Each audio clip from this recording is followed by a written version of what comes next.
الحمد لله نحمده ونستعينه ونستغفره ونؤمن به ونتوكل عليه ونعوذ بالله من شرور أنفسنا ومن سيئات أعمالنا من يهده الله فلا مضل له ومن يضلل فلا هادي له وأشهد أن لا إله إلا الله وأشهد أن محمدا عبده ورسوله أما بعد فإن خير الحديث كتاب الله وخير الهدي هدي محمد صلى الله عليه وسلم وشر الأمور محدثاتها وكل محدثة بدعة وكل بدعة ضلالة وكل ضلالة في النار.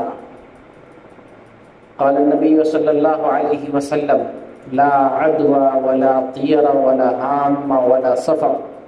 رواه البخاری.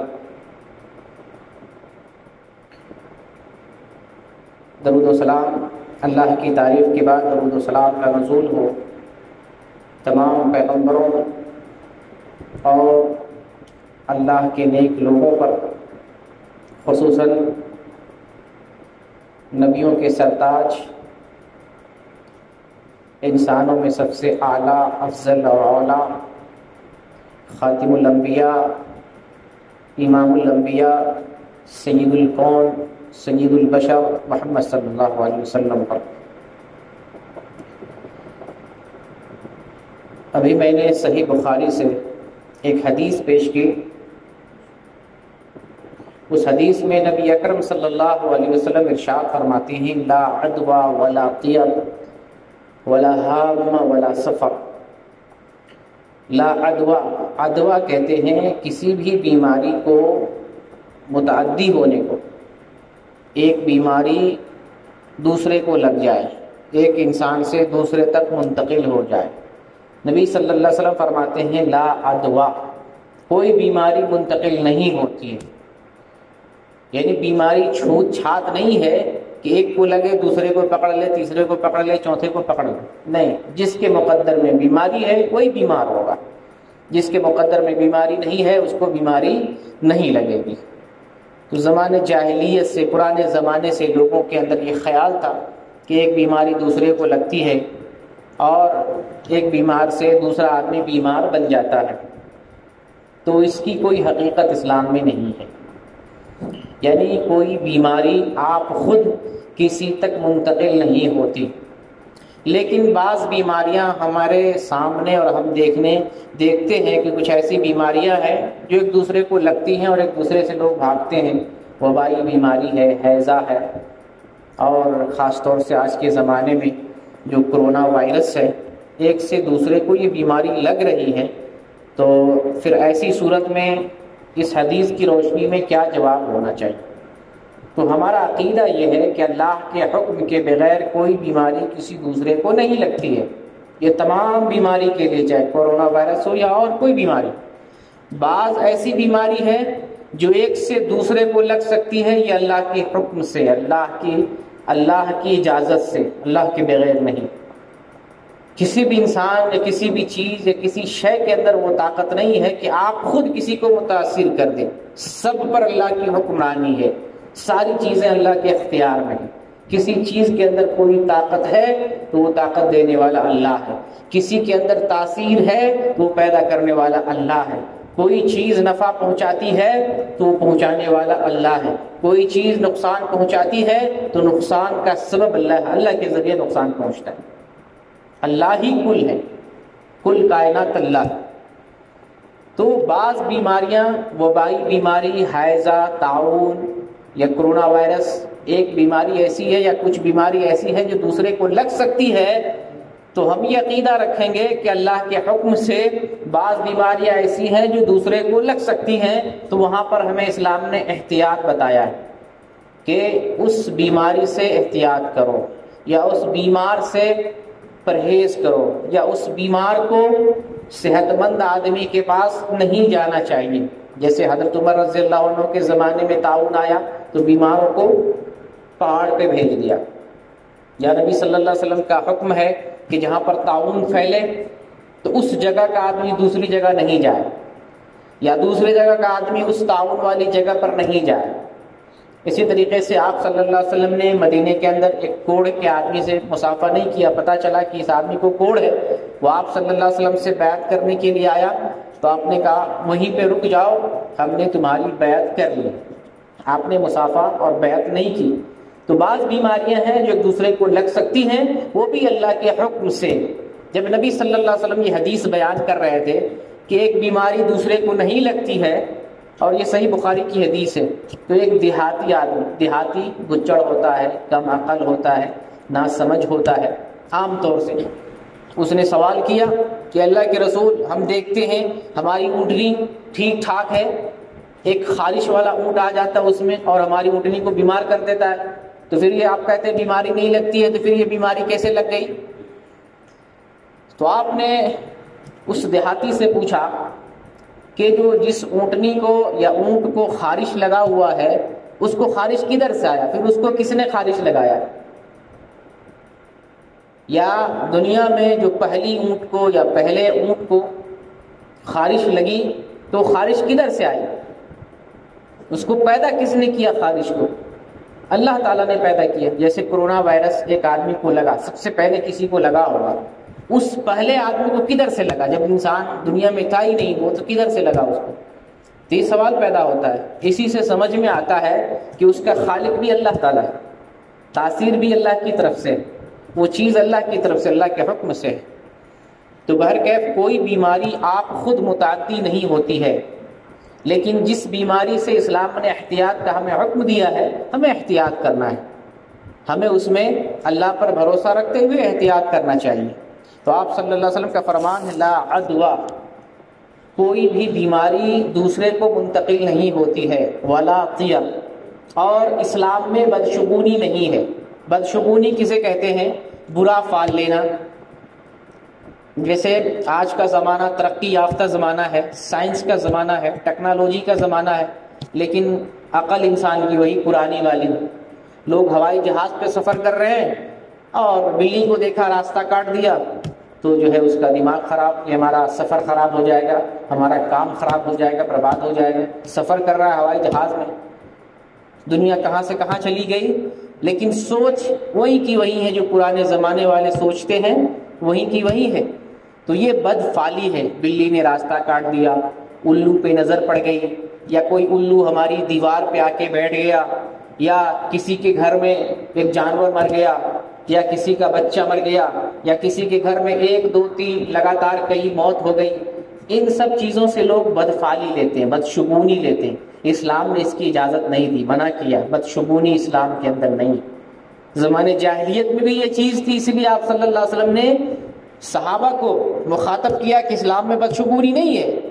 جاہلیت میں لوگ کیا کرتے تھے، جب سفر میں نکلنے ہوتے یا کوئی کام کرنا شروع کر رہے ہوتے تو آسمان میں دیکھتے پرندہ کدھر اڑ رہا ہے.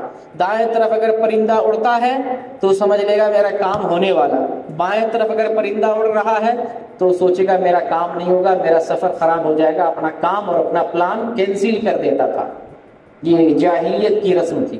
آپ صلی اللہ علیہ وسلم نے اس کی نفی کی، اس کا انکار کیا اور بتایا امت کو، اپنے اصحاب کو اور مسلمانوں کو کہ اسلام میں اس کی کوئی اجازت نہیں ہے. اسلام میں بدشگونی نہیں ہے، برا فال نہیں لیں گے.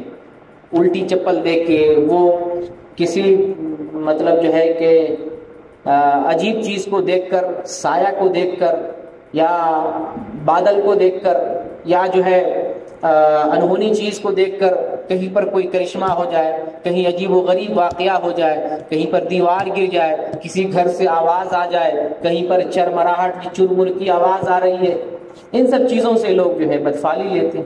اس سب کی اسلام میں کوئی حقیقت نہیں، کوئی حیثیت نہیں. کہیں آواز آ رہی، چیک کر لیں کیا چیز ہے، کچھ نہ کچھ ہوگا، فالٹ ہوگا، کوئی چیز ہوگی. اب لوگ بدشگونی لیتے ہیں، کہیں پر بال نکل آئے، کہیں بستر کے نیچے سے ناخون نکل آئے، کہیں پر خون کا دھبا نکل آئے، اور کپڑا ٹنگا ہوا تھا نیچے گرا ہوا ملے. یہ سب چیزوں سے لوگ بدفالی لیتے ہیں. جہالت والی چیزیں پرانے زمانے میں جو پرانے خیال کے لوگ ہوا کرتے تھے، آج بھی اسی طریقے سے بہت سے لوگ سوچا کرتے ہیں. تو اسلام میں بدشگونی نہیں ہے، برا گمان نہیں کرنا. حتیٰ کہ ہمیں اسلام نے تعلیم دی ہے کہ کسی کے بارے میں اگر سوچنا ہے اچھا سوچو. ایک انسان کو اگر آپ دیکھ رہے ہیں کوئی غلط کر رہا ہے، یا دیکھ کر آپ کے ذہن میں خیال آ رہا ہے، گندا خیال آ رہا ہے، پھر بھی غلط نہیں سوچنا ہے، اس کے بارے میں حسن ظن رکھنا ہے، یہاں تک کہ دلیل آ جائے، یہاں تک کہ دلیل آ جائے، یقین آ جائے، تب کسی کو برا کہہ سکتے ہیں، ورنہ کسی کے بارے میں اچھا ہی گمان رکھنا ہے. جیسے کسی کے گھر میں موت ہو گئی، ہم کہیں گے وہ آدمی ایسا ہی تھا، وہ آدمی گناہگار تھا، یا کوئی آدمی راستہ کٹ رہا تھا اور ایکسیڈنٹ ہو گیا، وہ آدمی کے ساتھ ایسا ہی ہونا تھا، وہ آدمی ایسا تھا. یہ غلط گمان، اسلام نے غلط گمان کرنے سے کسی کے بارے میں منع کیا ہے. تو نبی صلی اللہ علیہ وسلم فرماتے ہیں ولا طیر، اسلام میں بدشگونی نہیں ہے. اور آگے آپ نے فرمایا ولا ہامہ، اور ہامہ کی کوئی حقیقت نہیں. ہامہ ایک پرندہ کو کہا جاتا ہے. بعض لوگوں نے کہا کہ کوئی جانور جیسے کسی کا قتل ہو جاتا ہے تو اس انسان کی کھوپڑی سے ایک جانور نکلتا ہے اور شور مچاتا ہے، پانی پلاؤ پانی پلاؤ پانی پلاؤ. اس کا مطلب یہ ہوتا ہے کہ جس نے قتل کیا ہے اس سے بدلہ لو، تو اس کا بدلہ لے گا تبھی الو یا وہ جانور خاموش ہوگا، ورنہ وہ کہتا رہے گا پانی پلاؤ پانی پلاؤ، اڑتا رہے گا، پریشان کرتا رہے گا لوگوں کو. اسلام نے کہا کہ اس کی کوئی حقیقت نہیں، کوئی الو نہیں، کوئی جانور وانور کھوپڑی سے نہیں نکلتا ہے. موت ہو گئی ہو گئی، چاہے ایکسیڈنٹ سے ہو، چاہے قتل سے ہو، چاہے کسی بھی طریقے سے موت ہو، مرنے کے بعد انسان کا جو ٹھکانہ ہے وہاں پہنچ جاتا ہے. روح دنیا میں پلٹ کر نہیں آتی ہے، جیسا کہ غیر مسلموں کا عقیدہ ہے. بہت سارے مسلمان بھی اس طرح کا عقیدہ رکھتے ہیں کہ کوئی خودکشی کر لے یا کسی کا مرڈر ہو جائے یا کوئی فطری موت نہیں بلکہ کسی طریقے سے مار دیا جائے تو اس انسان کی روح بھٹکتی رہتی ہے. مسلمان بھی ایسا سوچتے ہیں جبکہ اس کی کوئی حقیقت نہیں ہے. یہ غلط بات ہے. مرنے کے بعد کسی کی روح دنیا میں بھٹکتی نہیں ہے اور کسی کی روح دنیا میں آتی نہیں ہے.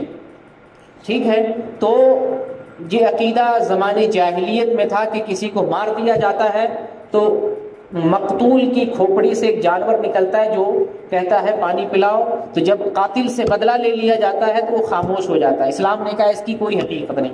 اور یہ بھی کہا جاتا ہے کہ جس کے گھر پہ یا دیوار پہ الو بیٹھ جائے تو وہ سوچتا تھا کہ اب کوئی نہ کوئی مصیبت آنے والی ہے، یہ بدشگونی لیتے تھے. اسلام نے اس کی نفی کی ہے کہ اس کی کوئی حقیقت نہیں. آپ صلی اللہ علیہ وسلم آگے ارشاد فرماتے ہیں ولا سفر. یہاں پر ایک معنی یہ بیان کیا جاتا ہے کہ زمانے جاہلیت میں سفر کے مہینے کو مکہ والے اور جاہلی دور کے لوگ منحوس سمجھتے تھے. منحوس اس لیے سمجھتے تھے کہ ذی القعدہ، ذی الحجہ، محرم یہ لگاتار 3 مہینے حرمت کے ہیں. حرمت کے مہینے میں اسلام نے یہ کہا ہے کہ قتل و غارت گری نہیں کرنا ہے، فتنہ فساد نہیں مچانا ہے. تو جاہلی زمانے میں بھی لوگ فتنہ فساد نہیں مچاتے تھے. ان مہینوں میں جھگڑا لڑائی نہیں کرتے، گھر میں بیٹھ جاتے تھے، آرام کرتے تھے. جب ذی القعدہ، ذی الحجہ، محرم یہ مہینہ ختم ہو جاتا تینوں اکتا جاتے تھے. یار بیٹھے بیٹھے کوئی لڑائی نہیں کی، کسی سے پنگا نہیں کیا، کسی کو قتل نہیں کیا، دل بے چین رہتا تھا اندر سے. جیسے محرم کا مہینہ ختم ویسے ہی نکلے جھگڑا کرنے، لڑائی کرنے، قتل کرنے، مار پیٹ کرنے. تو اس میں ہوتا ہے کیا کہ بہت سارے لوگ آپس میں لڑ مر کے قتل ہو جاتے تھے، بہت سارے لوگوں کا گھر ویران ہو جاتا. تو سفر کے معنی ویران ہونا، بہت سارے لوگوں کا گھر ویران ہو جاتا تھا. تو لوگ منحوس سمجھتے تھے کہ سفر کا مہینہ منحوس ہے، اس لیے گھر ویران ہو جاتا ہے، اسی لیے لوگ زیادہ مرتے ہیں. اپنی غلطی کو نہیں دیکھتے ہم کیا غلطی کرتے ہیں، بلکہ مہینے کو منحوس سمجھتے تھے. تو آپ صلی اللہ علیہ وسلم فرمایا سفر کا مہینہ منحوس نہیں ہے.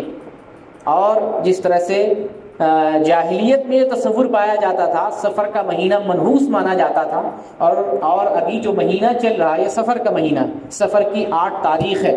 تو اس مہینے کو جس طریقے سے جاہلی لوگ تصور کرتے کہ مہینہ منحوس ہے، آج بھی کچھ مسلمان سمجھتے ہیں کہ سفر کا مہینہ منحوس ہے. اس میں شادی نہیں کرتے، اس میں سفر نہیں کرتے، کوئی اچھا کام نہیں کرتے. اس مہینے میں کو جو ہے منحوس سمجھ کر اور سمجھتے ہیں کہ اس مہینے میں بلا اور مصیبت نازل ہوتی ہے، تو طرح طرح کا ایسا کام کرتے ہیں، ڈرتے ہیں کہ اس بلا کو کیسے دور کیا جائے.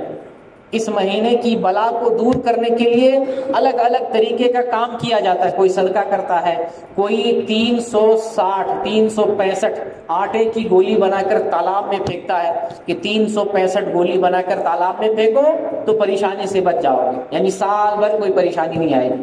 کوئی سورہ اخلاص 30 مرتبہ پڑھتا ہے. اس مہینے کے بارے میں ایک تصور یہ ہے کہ سفر کا آخری بدھ کو 30,000 بلائیں آسمان سے نازل ہوتی ہیں. 30,000 تو کچھ لوگ جو ہے 30 مرتبہ سورہ اخلاص پڑھ کر اس بلا کو ختم کرتے ہیں، کچھ آخری بدھ کو صدقہ و خیرات کرتے ہیں، کچھ لوگ دن میں روز